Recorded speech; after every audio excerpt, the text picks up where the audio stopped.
what can we do to help support nonprofits as they embrace our technologies? And maybe you have something unique you could add to this that's applicable to Arbor.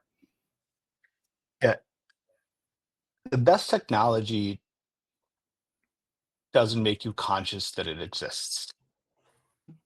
It just integrates yourself into the world.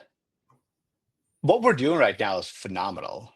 If you tried to tell 50 years ago somebody that we will be speaking across continents, real time, and broadcasting across continents, the average person would not believe you. It would look like sorcery. Yeah. And here we are, not even thinking about the fact that this is happening. And that, I think, is the best technology. It solves a very acute need and it gets out of the way.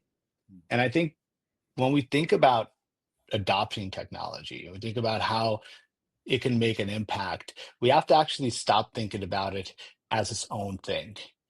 It is a solution to a problem. So I think there's really two different ways that I like looking at it. First is there's this amazing theory called the jobs to be done theory. And it is by a guy named Clayton Christensen. He wrote a great book called Competing Against Luck. And he talks about the idea that we don't buy products, we hire products to do jobs for us. For instance, what's the purpose of a train? It's to transport. And it said like one of the worst things that the train industry did is they believed that they were in the train industry, not in the transport industry. So as soon as airplanes came, they started to have trouble, right? But what did they do? They moved things from one place to another, people from one place into another. So if you can understand the job, that's I always think about who's the person on the other side and what do they need? What are they trying to achieve? What are their goals? And how do they move closer to those goals? That's the first thing. Because it's not about the technology. It's about the person on the other side and the goals that they need. But that person is busy. That person is overloaded. I've never met a professional in the nonprofit space that had spare time and had a checklist that was just empty and they just needed to add more things on the checklist. And so, how do you stop that momentum of busyness? Because I think the number one enemy of adopting new technology is inaction. It's believing that it's going to happen tomorrow. So there's this great four two by two called the Eisenhower quadrant. It's urgency and importance, right? Something could be high importance, low importance, high urgency, low urgency.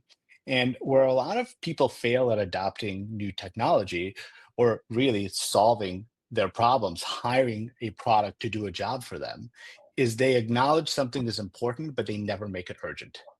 They say, I'm going to solve that tomorrow. I get AI, I'm just really busy today. And so I'll do that next week, next month, and next month turns into next year.